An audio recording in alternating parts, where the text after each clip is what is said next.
Welcome to one academy. और आज हम लोग पढ़ने वाले हैं क्लास 8 का एक टॉपिक विच इज फ्रिक्शन। ठीक है। तो फ्रिक्शन सुनते ही क्या दिमाग में आता है? फ्रिक्शन सुनते ही दिमाग में आता है कि एक ऑपोजिशन, एक opposing force, right. So friction क्या करता है? फ्रिक्शन सुन के दिमाग में जो आता है वही है फ्रिक्शन। It is opposition. ठीक है। What is friction? Friction is nothing but opposition. अब opposition, so what is friction? Friction is an opposition or opposes motion between two surface in contact. So what does friction do? Friction opposes motion between two surfaces in contact with each other. अब exactly बोला जाए तो क्या यह definition exactly correct है ना? थोड़ा सा गलत है, थोड़ा सा गलत है। ठीक है। Many books will find this definition. Friction is the force that opposes motion between two surfaces in contact, but it actually does not oppose motion. It opposes relative motion. Relative motion. Okay. It opposes relative motion. Now, ये what is the meaning of this? What is the meaning of this? For example, suppose मेरे पास एक block है और इसके ऊपर एक और block है। ठीक है। I have one block and on top of this I have another block. Now ये एक सरफेस पे है एंड मैं क्या कर रहा हूँ? इसको पुल कर रहा हूँ, इसको पुल कर रहा हूँ। ठीक है। इसको पुल कर रहा हूँ एंड कंडीशन कुछ ऐसा है कि ये दोनों साथ साथ चल रहे हैं, ये दोनों साथ साथ चल रहे हैं, राइट। तो अगर ये दोनों साथ साथ चल रहे हैं देन क्या होगा? इन दोनों के बीच में क्या कोई रिलेटिव मोशन है? कोई रिलेटिव मोशन नहीं है। अगर इन दोनों के बीच में कोई रिलेटिव मोशन नहीं है तो ये सरफेस पे क्या फ्रिक्शन लगेगा? नहीं लगेगा। इस सरफेस पे फ्रिक्शन जीरो हो जाएगा। तो फ्रिक्शन कहां पे लगता है? It is applied, friction is applied at the surface in contact. So it is applied in the surface which is in contact with each other. तो दो सरफेस जहां पे भी टच कर रहे हैं एक दूसरे के साथ वहीं पे फ्रिक्शन लग जाता है, वहीं पे लग जाएगा फ्रिक्शन। और कब लगता है? when there is relative motion, relative motion between these surfaces in contact. Okay. So ये रहा फ्रिक्शन का छोटा सा जिस्ट। अच्छा, यहाँ पे क्या ग्राउंड और इस ब्लॉक के बीच में फ्रिक्शन लगेगा? Ground and this block, what will be the friction between the ground और दिस ब्लॉक? और will there be friction between this ground and this block at all? So yes, friction will be there between this ground and this block. It will not be zero. Why? क्योंकि देखो ये अगर move कर रहा है तो ground के perspective से अगर मैं देखूंगा तो ग्राउंड को क्या लगेगा कि अच्छा ब्लॉक खिसक गया, ब्लॉक चला गया, ब्लॉक हैज गॉन, राइट। सो अगर ग्राउंड के पर्सपेक्टिव से ब्लॉक चला जा रहा है दैट मीन्स रिलेटिव मोशन है दोनों में। और अगर रिलेटिव मोशन है तो obviously there will be friction. Relative motion है तो रिलेटिव मोशन को अपोज करने वाला फ्रिक्शन भी होगा। ठीक है, ठीक है। ओके। अच्छा, now what are the causes of friction? तो फ्रिक्शन का अगर मैं कॉज के बारे में बात करूंगा तो it is the irregularities on the surfaces which results in interlocking of the surfaces, right. तो अगर मैं कोई भी सरफेस को देखूं, कोई भी मैं सरफेस को देखूं तो ये सरफेस जो भी है और सपोज इसके ऊपर एक और सरफेस है यहाँ पे। ठीक है। ये सपोज इसके ऊपर मूव कर रहा है, राइट। तो obviously all the surfaces are uneven. कोई इवन सरफेस बोल के कोई चीज तो होता नहीं है। There is nothing called an even surface. There is nothing called an even surface. अगर इवन सरफेस होता ही नहीं है तब इसका मतलब क्या है? अगर मैं माइक्रोस्कोप से देखूं कोई भी सपोज एक स्मूथ, मैं बोल रहा हूं कि ये सरफेस स्मूथ है, तो ये क्या एक्चुअली स्मूथ है? नहीं है, ये एक्चुअली स्मूथ नहीं है। इसको अगर मैं माइक्रोस्कोप से देखूं तो मुझे इसमें माइक्रोस्कोपिक इरेगुलरिटीज दिखाई देगा।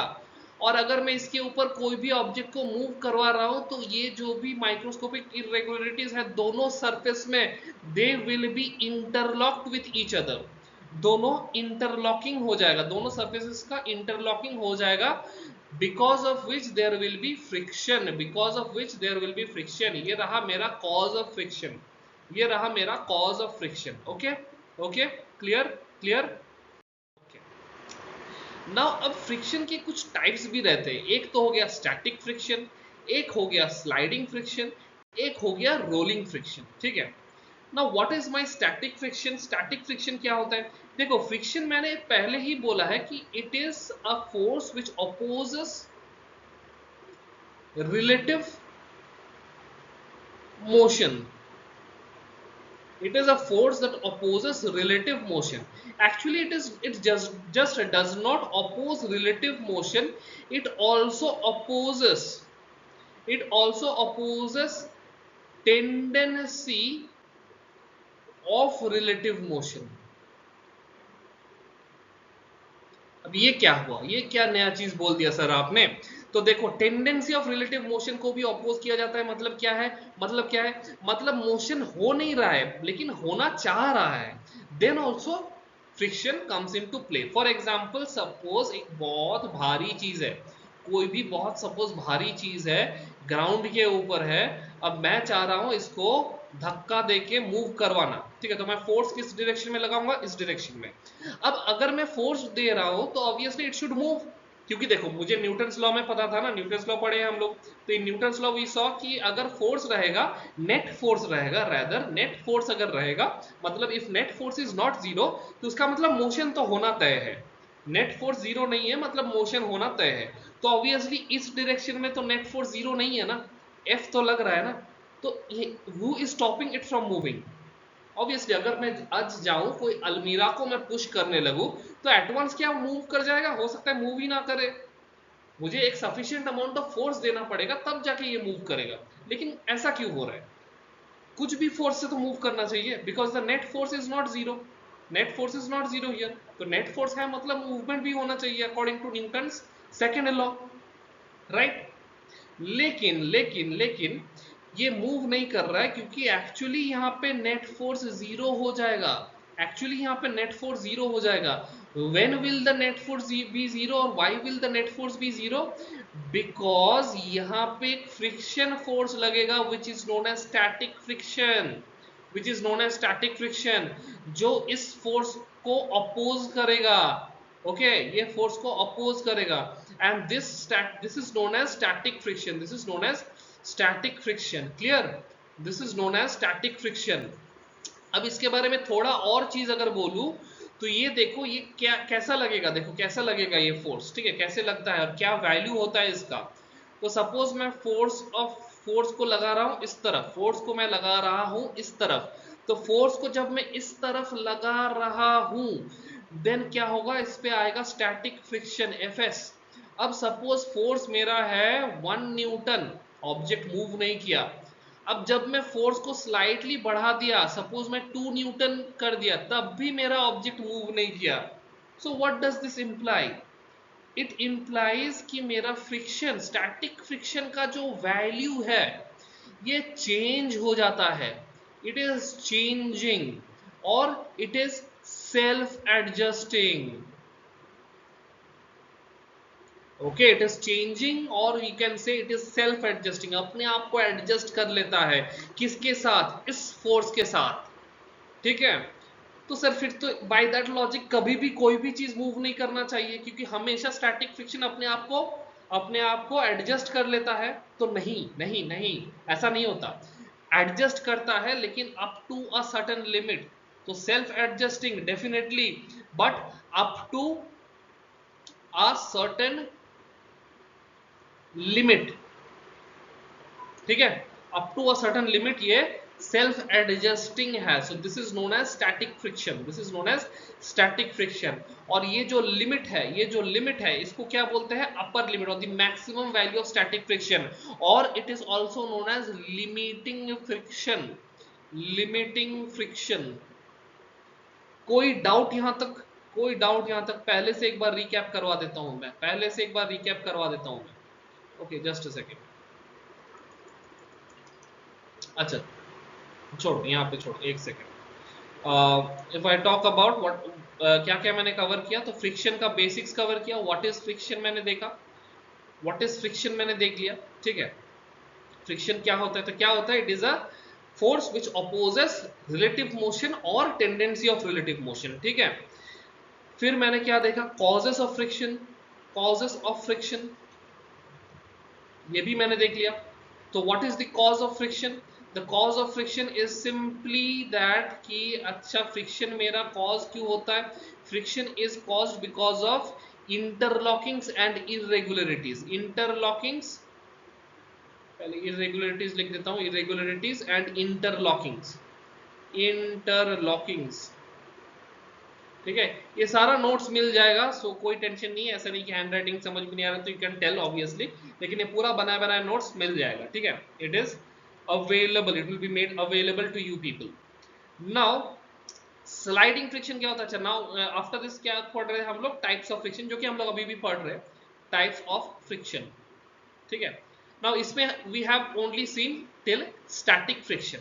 Now what is sliding friction, static friction चलो समझ में आ गया, what is static friction. Static friction क्या होगा, सेल्फ एडजस्टिंग होगा, और स्टैटिक फ्रिक्शन कब लगेगा, when there is a tendency of relative motion, ठीक है। रिलेटिव मोशन हो जाएगा तो स्टैटिक फ्रिक्शन नहीं लगेगा, it will be applied only when there is a tendency of relative motion, ठीक है। टेंडेंसी रहना चाहिए, मोशन होना नहीं चाहिए, टेंडेंसी रहना चाहिए, ठीक है। अच्छा चलो ये तो चलो समझ में आ गया, वेरी इजीली अंडरस्टैंडेबल, टेंडेंसी रहना चाहिए।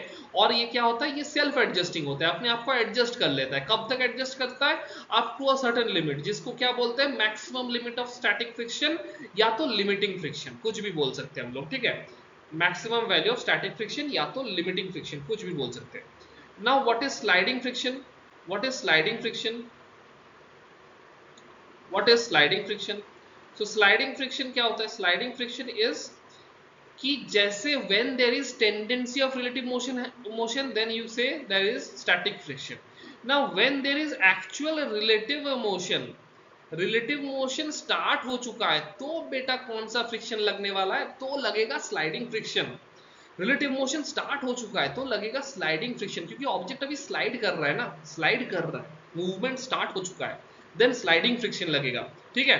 मतलब क्या हो रहा है, मतलब मैं सपोज इस पे फोर्स लगा रहा हूं, 1 न्यूटन फोर्स लगाया, नो मोशन, 2 न्यूटन फोर्स लगाया, नो मोशन, 3 न्यूटन आते आते धीरे धीरे खिसकने लगा, तो अभी क्या लगने वाला है, 3 Newton is my upper limit, थोड़ा सा ज्यादा कर दूंगा तो I will get sliding friction, ठीक है। अभी और स्टैटिक फ्रिक्शन नहीं है, अभी है sliding friction. Now the friction is sliding, correct, okay.